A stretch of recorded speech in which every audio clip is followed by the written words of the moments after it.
Olá, nesta aula traremos algumas considerações sobre a parede celular bacteriana. Então, teremos como objetivos conhecer a função da parede celular bacteriana, diferenciar a estrutura da parede celular de bactérias gram-negativas e gram-positivas, compreender o princípio do método da coloração de gram e distinguir as etapas da coloração de gram. Então, a parede celular é considerada uma estrutura complexa e semi-rígida que irá circundar a membrana citoplasmática. E a principal função dela é justamente de dar forma e proteção nessa estrutura, por ela ser rígida. Ela também pode ser um ponto de ancoragem dos flagelos, que são estruturas da bactéria responsáveis pela movimentação celular. E a parede celular, ela pode ser de dois tipos. As chamadas bactérias gram-positivas, que apresentam o primeiro tipo de parede celular, e as chamadas bactérias gram-negativas, que têm uma parede celular diferente.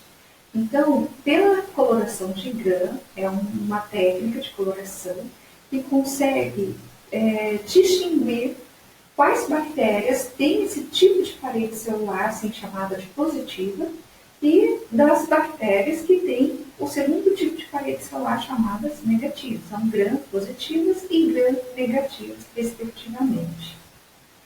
A parede celular da bactéria, ela tem a principal função, então, de dar estrutura e rigidez para essa célula. Lembrando que a membrana citoplasmática é considerada um mosaico fluido, que pode ser facilmente rompida. E é a parede celular que vai dar forma para a célula bacteriana, impedindo o movimento da membrana. Para entendermos como é importante a parede celular de uma bactéria, vamos analisar esse experimento. Primeiro, considerando, aqui na parte inferior da figura, se nós tratarmos uma bactéria com uma solução, contendo enzima, lisozima, essa enzima é capaz de degradar a parede celular. Então, ela digere essa parede celular da bactéria. Se essa bactéria estiver em um meio isotônico, ou seja, com a mesma concentração de solutos fora e dentro da célula, degradando a parede celular, a membrana se mantém íntegra. Então, a célula não sofre lixe. Mas, se isso acontecesse, essa ação do lisozima, degradando a parede celular, tem uma solução, por exemplo, hipotônica, ou seja, com baixa concentração de solutos, fora da célula, a tendência é que a água entrasse na bactéria, para atingir o equilíbrio osmótico, e aí a água vai entrando, de tal forma que a bactéria não resiste a essa pressão, de turgor, que nós chamamos, essa pressão osmótica, desculpa, e a bactéria se rompe. A membrana é facilmente rompida. Por quê? Porque ela não tem a rigidez da parede celular para garantir que ela se mantenha intacta. E toda vez que uma bactéria sofre lise, ocorre a morte celular. Então, por isso que é tão importante a presença da parede celular da bactéria, que vai conferir proteção para a membrana citoplasmática. Bom, então, por que essa parede tem essa função e qual é a estrutura dela? Então, a principal característica da parede celular bacteriana, que só ocorre nas bactérias, é que elas possuem peptídeo glicano. Tá? A molécula de peptídeo glicano é formada por dois monômeros, que é a N-acetilglicosamina, representada pela letrinha G, e o ácido N-acetilurano, representado pela letrinha M. E esses monômeros, eles vão se ligando, por aqui ligação beta 1,4, e intercalando.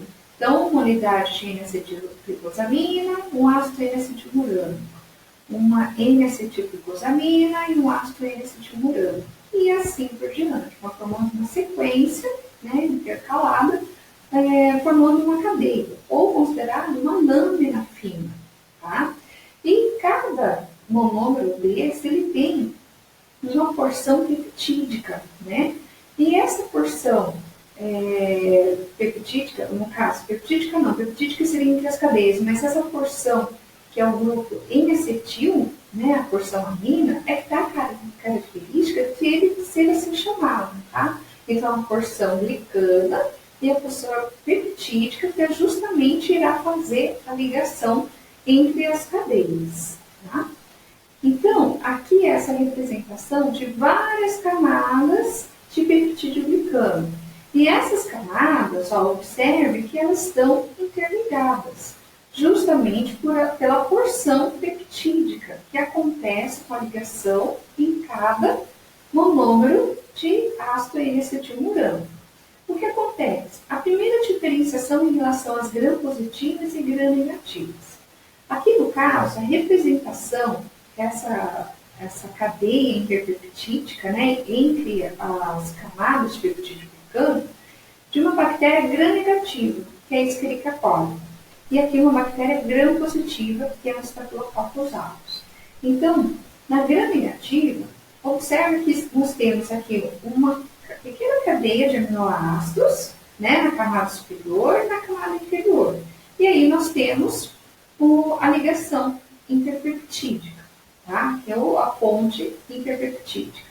Já nas bactérias gram-positivas, essa ponte ela vai ter a característica de ter 5 unidades de glicina.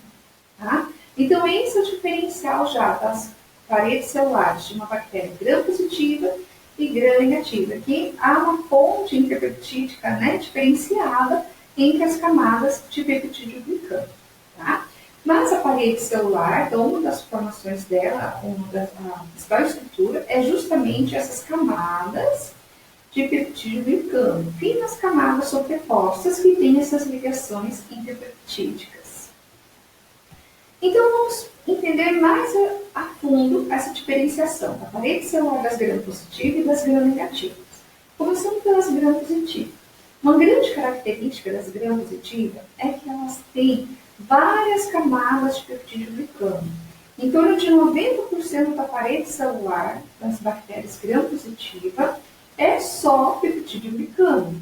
Isso confere uma certa uniformidade na superfície, é uma superfície lisa, né? Uma superfície extensa. Então, nessa representação aqui, seria justamente a espessura da membrana, aqui por essa linha azul, e a espessura da parede celular. Olha como é uma parede celular bem mais espessa que a membrana, e pensando que aqui praticamente peptídeo glicano, 90% é peptídeo glicano da parede celular. Tá? Além do peptídeo glicano, né, os outros 10% são justamente representados pelos ácidos teicóicos, que são ácidos constituídos por um álcool, que pode ser o glicerol ou o ribitol, e grupamento fosfato. Tá? Os chamados ácidos lipoteicoicos, né, são aqueles que atravessam a parede celular e conseguem se ligar à membrana citoplasmática. Então, se eles não atravessam a parede celular, são chamados apenas de ácidos teicóicos. Os que atravessam têm a característica de serem chamados lipoteicoicos por justamente ter essa ligação com a membrana citoplasmática. E os ácidos teicóicos, eles são carregados negativamente e auxiliam a passagem de íons pela parede. Aqui nós temos a representação da parede celular das gram-positivas. Então, aqui embaixo, como nós já aprendemos a aula de membrana citoplasmática, né, é a bicamada fosfolipídica da membrana citoplasmática. Logo acima da membrana, né, a parte externa da célula, nós temos a parede celular. Então, olha quantas camadas de peptídeo glicano, né, estão aqui representadas, são várias camadas com as ligações interpeptídicas, e aqui a representação dos ácidos teicóicos. Ácido teicóico, que não atravessa a parede celular, e os ácidos lipoteicoicos, que atravessam e se fixam na membrana citoplasmática, justamente por ter essa porção lipídica. E aqui também proteínas associadas à membrana. Então, são os ácidos teicóicos que conferem negatividade, tá, a essa parede e permite a passagem de pequenos íons pela parede celular, para chegarem até a membrana citoplasmática. Bom, aí nós vamos conversar sobre a parede celular das gram-negativas. Elas, ao contrário das gram-positivas, elas possuem algumas camadas de peptídeo glicano. Dependendo da literatura, até fala uma ou poucas, mas são poucas camadas de peptídeo glicano. E essas camadas, elas se encontram numa região chamada periplasma. O periplasma é justamente a região entre a membrana citoplasmática e a membrana externa. Olha só que interessante. Somente nas bactérias gram-negativas é que há a presença de membrana externa, que também compõe a parede celular. Tá? Então, como são poucas camadas de peptídeo glicano, esse tipo de molécula representa, de camadas, representa em torno de apenas 10% da parede, porque justamente o restante constituinte, será a membrana externa. Tá? E essa membrana externa, ela também tem uma característica de ser duas camadas, uma bicamada lipídica, tá? E aí, também mais uma molécula característica de bactérias, e aí nós encontramos somente nas bactérias gram-negativas, que é a presença do lipopolissacarídeo. Botou um nozinho aqui, lipopolissacarídeo, LPS, também assim chamado. Por que ele tem esse nome? Porque nós temos uma porção lipídica e uma cadeia com vários monômeros de sacarídeos, tá? De monossacarídeos. Então, por isso, polissacarídeos. E aqui é a estrutura, então, representando a parede celular de uma gram-negativa. Então, nós temos a membrana citoplasmática. O espaço entre a membrana e a membrana externa é chamado de periplasma. E é nesse espaço que estão as poucas camadas de peptídeo glicano, tá? Então, o que é a parede celular de uma gram-negativa? É desde a membrana externa até o peptídeo glicano, certo? O peptídeo glicano faz parte da parede celular da gram-negativa, apesar de ser poucas camadas. E o que é essa membrana externa? Ela também é uma bicamada. Então, nós temos uma camada interna e uma camada externa, tá? Externa da membrana externa. É meio confuso, mas é que é a camada externa da membrana externa da parede celular da gram-negativa, tá certo? A camada interna, ela é constituída por fosfolipídios, igual à membrana citoplasmática. E a camada externa tem vários pontos, nós teremos a substituição de um fosfolipídio pela molécula de lipopolissacarídeo, tá? Que é essa representação aqui, ó, nós temos a parte amarela, aqui a representação, a segunda parte, depois a gente vai comentar, que é o polissacarídeo interno, e a parte roxinha aqui é o polissacarídeo ovo, tá? Aí a gente vai ver certinho aqui as partes do lipopolissacarídeo, certo? E aí também nós temos proteínas integrais de membrana, nós temos, no caso aqui, as porinas, que são proteínas que são responsáveis pela passagem das moléculas de água, tá? E lembrando que, claro, nesse interior da membrana externa é altamente hidrofóbico, porque nós temos um caráter lipídico aqui dessa membrana externa, tá? Então, essa membrana externa, ela possui lipoproteínas que são justamente responsáveis por ancorar a membrana externa ao peptídeo glicano. Voltando aqui um pouquinho, ó, elas estão representadas aqui, ó, esse amarelinho embaixo. Então, as lipoproteínas é que fixam essa membrana externa e nas camadas de peptídeo glicano. Nós temos os fosfolipídios encontrados na camada interna da membrana externa, ou seja, os fosfolipídios aqui, ó, camada interna da membrana externa. E também temos os lipopolissacarídeos, que irão substituir os fosfolipídios na camada externa da membrana externa, tá? Que é justamente aqui, ó, camada externa da membrana externa, representado por isso aqui, ó. Então, esses aqui são os lipopolissacarídeos, ok? E, bom, e as partes desse lipopolissacarídeo, tá? Que também é chamado de LPS. Lembrando, ele só é encontrado na parede celular das bactérias gram-negativas. Ele possui uma porção lipídica, que é chamada lipídio A, E muitas vezes, na bactéria, esse lipídio A, ele tem uma característica de ser uma endotoxina, ou seja, uma toxina que faz parte da estrutura da bactéria, tá? E está na parte superior da membrana externa. Vou botar aqui um pouquinho. Justamente essa porção amarelinha aqui que está representando o lipídio A, tá? Olha aqui a nossa legenda, tá? Essa parte amarela. E aí, nós temos também o polissacarídeo interno. A função dele é estrutural, é de dar estabilidade para esse lipopolissacarídeo, o LPS, tá? E uma característica dele é que ele é composto por açúcares incomuns a serem encontrados na natureza, tá? É muito raro, então são açúcares que encontramos justamente no lipopolissacarídeo, tá? Voltando aqui um pouquinho, é justamente aqui, ó, essa parte do lipídio, do polissacarídeo interno, aqui, ó, representação, que pega desse verdinho e tem mais esses rosinhas. São monômeros de açúcares incomuns, chamado polissacarídeo interno. E eu já vou mostrar aqui para vocês que essa parte em roxo aqui destacado é chamado de polissacarídeo O.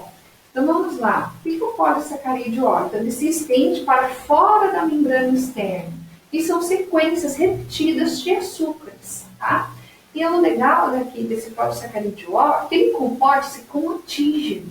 Então a bactéria, né, ela pode ser reconhecida pelos anticorpos justamente por essa porção do polissacarídeo O. É um dos antígenos bacterianos que pode acontecer, tá? E aí isso facilita tanto a produção de anticorpos, como também nós utilizamos isso na microbiologia para a identificação de bactérias.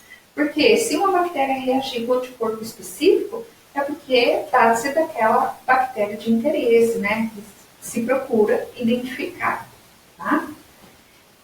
E aí nós vamos falar, então, sobre a coloração de grão, porque ela se baseia justamente nessas diferenças estruturais de gram positiva e gram negativa.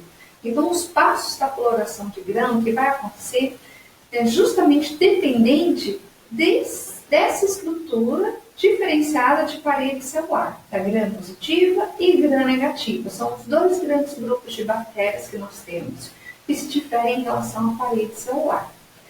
Basicamente, a coloração de grã, ela está representada nessa figurinha aqui. São 4 etapas, tá? Bom, é claro que aqui eu não vou me atentar aos detalhes práticos, né, de como faz a preparação da lâmina e dos tempos, né, de cada reagente, mas vamos atentar ao seguinte, vamos partir do princípio que nós temos uma cultura e que foi preparado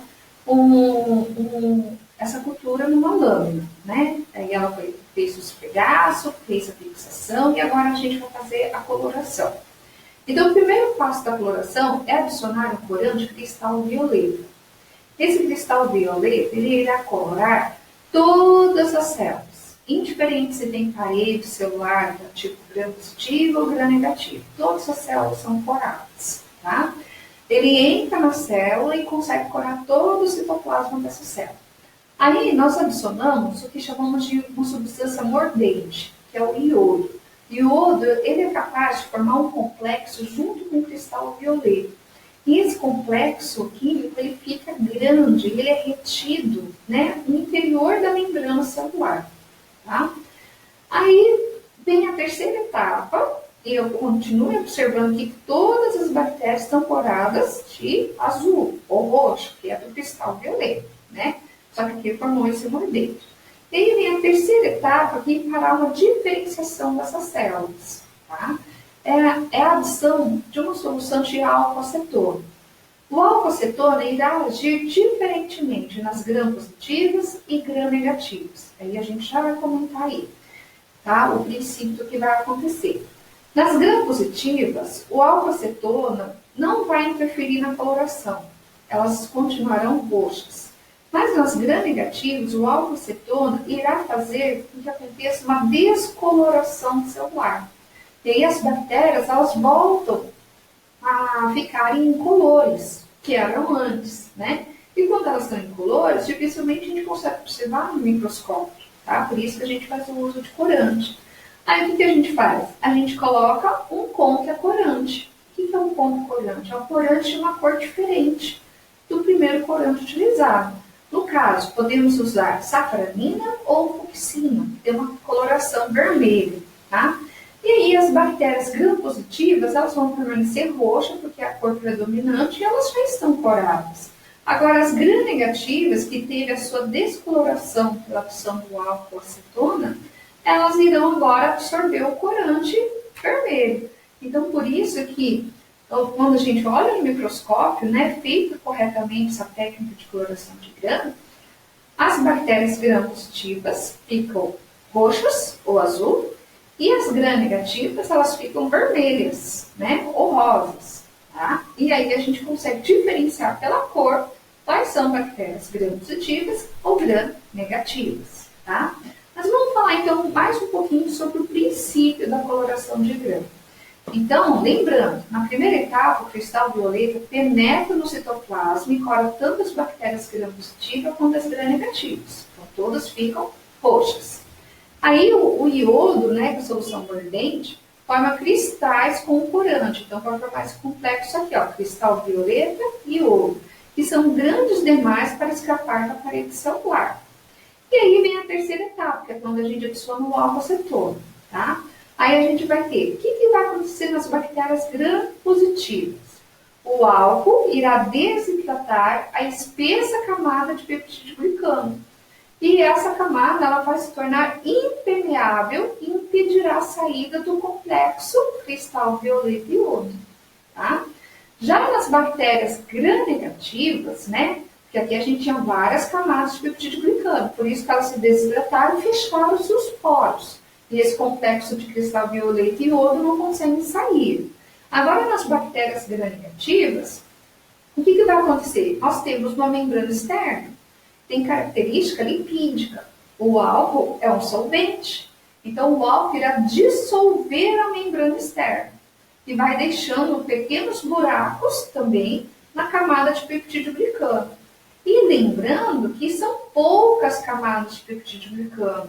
Então, essas poucas camadas não são suficientes para impedir a saída do cristal violeta e iodo. Então, facilmente esse corante se desprende da célula de uma gram negativa, porque formou buracos, pequenos buracos na membrana externa, né, dissolveu a membrana externa, e essas poucas camadas de peptidoglicano não conseguem impedir a saída do cristal violeta e iodo. Tá? Então, após a descoloração, com o álcool, as gram-positivas permanecem roxas e as gram-negativas ficam coloras. E aí, então, nós adicionamos um ponto corante, que eu já falei, pode ser a safranina ou a fucsina. As gram-negativas coram-se de vermelho ou rosa e as gram-positivas permanecem roxas, pois já foram coradas, tá? Vou colocar isso aqui também, desculpa. Tá certo? Então, essa fotinha aqui seria de uma microscopia óptica, justamente demonstrando aqui as bactérias gram-positivas, né, que esse roxo, azul, bem mais escuro, e as gram-negativas, né, aqui no caso os vibriões, são com coloração mais rosa, mais clarinha, vermelhos, tá? E aí vai, é claro, para a acurácia do analista, né, de fazer essa diferenciação de cores, para não se permitir a enganar, né, o que é roxo, né, o padrão de roxo, azul, do cristal violeta, e o padrão de rosa, vermelho aí do ponto corante, certo? Então, aqui estão nossas referências que tivemos como base para a preparação dessa aula. Obrigada!